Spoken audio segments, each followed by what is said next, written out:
하나님의 말씀 욥기 42장 1절에서 9절까지의 말씀을 같이 보도록 하겠습니다. 욥이 여호와께 대답하여 이르되 주께서는 못하실 일이 없사오며 무슨 계획이든지 못 이루실 것이 없는 줄 아오니 무시한 말로 이치를 가리는 자가 누구니까? 나는 깨닫지도 못한 일을 말하였고 스스로 알 수도 없고 헤아리기도 어려운 일을 말하였나이다. 내가 말하겠사오니 주는 들으시고 내가 주께 묻겠사오니 주여 내게 알게 하옵소서. 내가 주께 대하여 귀로 듣기만 하였사오나 이제는 눈으로 주를 배움나이다. 그러므로 내가 스스로 거두어드리고 티끌과 제 가운데서 회개하나이다. 여호와께서 욥에게 이 말씀을 하신 후에 여호와께서 대만 사람 엘리바사에게 이르시되 내가 너와 네 두 친구에게 노하나니 이는 너희가 나를 가리켜 말한 것이 내 종 욥의 말같이 옳지 못함이니라. 그런즉 너희는 수소 7과 수양 7을 가지고 내 종 욥에게 가서 너희를 위하여 번제를 드리라. 내 종 욥이 너희를 위하여 기도할 것인즉 내가 그를 기쁘게 받으리니 너희가 우매한 만큼 너희에게 갚지 아니하리라. 이는 너희가 나를 가리켜 말한 것이 내 종 욥의 말같이 옳지 못함이라. 이에 대만 사람 엘라바스와 수아 사람 빌닷과 나마 사람 소발이 가서 여호와께서 자기들에게 명령하신 대로 행하니라. 여호와께서 욥을 기쁘게 받으셨더라. 아멘. 오늘 전할 하나님의 말씀은 욥의 회개와 용서에 관한 것입니다. 이 시간 주의 성령께서 임재하셔서 우리로 하여금 깨닫게 하시고 우리에게 가르쳐 주셔서 이 시간 우리 모두에게 은혜가 충만한 시간이 되기를 간절히 축원합니다. 오늘 성경 본문에는 욥에 대한 얘기가 나와 있습니다. 이 욥은 우리가 잘 아는 것처럼 동방의 의인이었고 믿음에 있어서도 굳게 선 사람이었습니다. 그런 그에게 어느 날 재앙이 연달아 일어나고 있습니다. 모든 재물이 다 뺏겨버리고 자녀들마저 다 한순간에 잃어버렸습니다. 그리고 그 몸에는 욕창이 나서 기화로 몸을 팍팍 끓고 있는 그야말로 처참하기 이를 데 없는 상황에 놓이게 되었습니다. 그럼에도 그는 하나님을 원망하지 않습니다. 주신 이도 하나님이시오 거두가실 이도 하나님이시라 하면서 하나님에 대한 믿음을 잃지 않고 굳게 자신을 지켰습니다. 이제 그런 그를 위로하기 위해서 찾아왔던 친구들은 욥을 위로하기는 그런 오히려 욥을 비난하는 모습을 보입니다. 이제 하나님께서 임재하셔서 욥의 친구들을 꾸짖으시면서 욥에게는 갑절의 축복을 내려주십니다.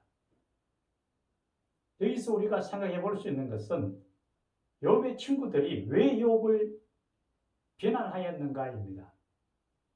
그것은 아마 그 당시에 만연하던 사상의 영향 탓이었을 겁니다. 그 당시 사람들은 하나님의 공의만을 우선시해서 권선징악과 인과응보 사상만을 굳게 신뢰했습니다. 그래서 어떤 결과가 있다는 것은 반드시 그 원인으로 인하여 일어난다라고 굳게 믿고 있습니다. 한마디로 이야기해서 욥이 지금 큰 고난을 겪는 것은 과거에 그가 했던 악행의 결과라고 굳게 믿고서 욥을 비난하는 겁니다. 그런데 과연 그렇습니까? 우리가 잘 아는 것처럼 욥이 고난받는 것은 욥의 악행 때문은 분명히 아니었습니다.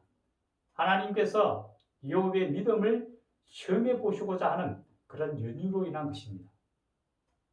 여기서 우리가 반드시 기억해야 할 것은 우리가 하나님의 계획과 섭리를 모른다라는 거죠. 하나님의 공의를 우선시했던 이 사람들이 잘못된 판단으로 욥을 비난했던 것처럼 우리 또한 하나님의 공의를 오해하여서 다른 사람을 판단하고 비난해서는 결코 아니 된다는 것을 먼저 생각해야 될 것입니다. 오늘 두 가지 관점에서 우리가 먼저 살펴보고자 합니다. 하나는 욥의 입장과 또 하나는 욥 친구의 입장입니다. 먼저 우리가 욥에 대해서 살펴본다면 욥은 동방의 의인이었지만은 그가 하나님 앞에서 자기 의를 주장할 수는 없다라는 거죠. 그가 동방의 의인이라는 것은 사람들 가운데서 상대적으로 조금 더 어렵다라고 할 뿐이지 하나님 앞에서 자기의 의를 드러낼 수는 결코 없습니다. 성경은 우리에게 얘기합니다. 의인은 없나니 하나도 없다라고 분명히 이야기합니다. 어떻게 인간이 하나님 앞에 자신의 의있다라고 이야기할 수 있을까요? 자기의 무죄만을 주장하는 욥의 행위는 결코 온당치 않습니다. 비록 그가 이웃에게나 다른 사람이 했던 의로운 일들도 분명히 많이 있었지만은 하지만 우리 자신을 돌아봐도 마찬가지입니다. 어느 누가 자신을 어렵다고 할 수 있을까요? 결코 그럴 수 없다라는 것을 우리는 분명히 알아야만 할 것입니다. 또 한 가지는 욥이 이제 너무나 고통스러워서 자기가 태어난 날을 저주하면서 하나님 앞에 불평을 털어놓습니다. 물론 그가 처한 상황이 너무나 힘들고 어려움에 틀림없습니다. 하지만 그럼에도 하나님 앞에서 자기가 불평을 털어놓는 것은 잘못된 행위입니다. 그는 분명히 그렇게 얘기했습니다. 주시니도 하나님이시니 거두가실리도 하나님이시다고 분명하게 믿음을 고백했습니다. 그렇다면 자기에게 임하는 이 고난도 분명히 하나님께서 거두가시고 하나님의 축복이 크게 임하리라는 확신을 가져야 할 것입니다. 그럼에도 그 순간 그는 그러한 믿음의 흔들림을 보였고 하나님 앞에 온전치 못한 모습을 보였습니다. 반면 욥의 친구들을 한번 보면은 먼저 욥의 친구들은 욥을 위로하러 와서 위로는커녕 비난합니다. 이들이 욥을 비난하는 것은 극히 잘못된 일입니다. 너무나 욥을 잘 모르고 있다라고 알 수 있습니다. 욥이 그 이웃들에게 향한 행위들과 모습을 보면은 욥의 의가 친구들 의보다는 훨씬 높습니다. 자기들보다 어려운 그 욥을 자기들이 비난할 자격이 있을까요? 결코 그렇지 않을 겁니다. 예수님이 말씀하셨죠. 자기 눈에 들고는 모르면서 다른 사람 눈에 티를 보는 사람이 아니었나 생각됩니다. 우리도 우리 자신을 돌아보지도 않고 다른 사람을 정죄하고 비난하는 그런 모습은 결코 가져서는 안 될 겁니다. 욥의 친구들이 이렇습니다. 당연히 위로를 해야지 비난을 한다는 것은 친구로서 있을 수 없는 일이겠죠. 또 하나는 그들이 하나님의 공의를 빌미 삼아서 욥을 비난하는 모습입니다. 그들이 말하는 하나님의 공의는 분명히 옳은 것일지도 모릅니다. 하지만 여기서 우리가 반드시 알아야 될 것은 하나님의 계획과 섭리를 우리가 알 수 없다라는 거죠. 우리가 앞에서 본 것처럼 하나님께서 욥에게 고난을 허락하신 것은 욥의 잘못으로 인함이 분명히 아니었다라는 거죠. 어느 과학자가 얘기를 했습니다. 우리 각자는 우리가 가지고 있는 역량을 16% 내지 17% 정도 발휘하고 죽는다고 합니다. 가장 많이 발휘하는 사람이 한 20% 정도 된다고 합니다.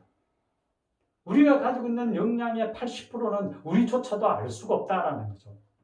우리 자신에 대해서도 우리가 20%도 채 알지도 못하면서 어떻게 이 모든 우주 만물을 지으신 하나님을 우리가 안다고 얘기할 수 있을까요? 하나님의 공의에 대해서도 마찬가지입니다. 우리가 잘못 오해하거나 잘못해서 하나님의 의를 오히려 가릴 수 있지는 않을까 생각해야 합니다. 하나님의 공의를 우리가 함부로 이용해서는 안 된다는 것을 분명하게 알 수가 있습니다. 이 욥과 욥의 친구에 대해서 이제 하나님께서 같이 나타나셔서 말씀하실 때에 욥은 하나님 앞에 회개를 먼저 합니다. 하나님, 저의 무지함을 용서해 주옵소서. 하나님 앞에 자신의 무지함을, 하나님 앞에서 자기의 의를 드러내고자 했던 것, 하나님을 원망하고 태어난 날을 저주했던 그 모든 것들에 대해서 회개를 합니다. 그럴 때 이제 하나님께서 욥의 그 고백을 받아들이시고 하나님과 욥의 관계가 완전히 회복되게 됩니다. 회개를 통하여 우리는 하나님 앞에 온전하게 나아갈 수 있다는 것을 분명하게 말씀해 주고 있습니다. 아울러 욥은 욥의 친구들의 그 비난에 대해서 용서를 구합니다. 그들을 용서해 줍니다. 그럴 때 하나님께서 욥의 친구들을 용서해 주시고 그를 통해서 욥과 욥의 친구들 관계가 회복됩니다. 우리가 알아야 될 것은 회개는 하나님과의 관계를 이어주고 용서는 사람과의 관계를 회복시켜 준다는 거죠. 우리가 이 땅에 살아가면서 우리가 모든 잘못한 부분들 하나님께 회개로 나아갈 뿐만 아니라 사람과의 관계를 용서를 통해서 회복시킬 때에 하나님께서 욥에게 갑절의 축복을 내려주셨다라는 것을 기억해야 할 겁니다. 우리는 우리가 스스로 어렵다고 할 수는 없습니다. 의인은 없나니 하나도 없고 우리는 모두가 죄인입니다. 뿐만 아니라 하나님의 뜻을 우리가 다 할 수는 없습니다. 하지만 우리가 하나님 앞에 회개함으로 나아갈 수 있고 용서함으로 사람과의 관계가 회복되고 하나님께 더 큰 축복을 주셔서 하나님 나라를 향하여 힘차게 달려가는 하나님의 백성들이 되기를 예수님의 이름으로 간절히 축원합니다. 같이 기도하겠습니다. 살아계신 하나님 아버지, 오늘 욥을 통하여 우리에게 말씀하십니다. 욥은 비록 동방의 의인이었지만 그 스스로가 의인이라고 칭할 수는 없습니다. 의인은 없나니 하나도 없습니다. 또한 우리가 환난을 맞을 때에 우리가 하나님 앞에 믿음만을 굳게 지키며 확신에 거할 수 있는 우리가 되게 하옵시며 다른 사람의 티를 보고 다른 사람의 내 자신의 덜보를 잊어버리고 다른 사람의 티를 보는 의성자가 되지 말게 하옵시고 하나님의 온전한 길을 이루어 나가는 하나님의 백성이 되도록 도우시고 인도하여 주시옵소서. 예수님의 이름으로 간절히 기도드리옵나이다. 아멘.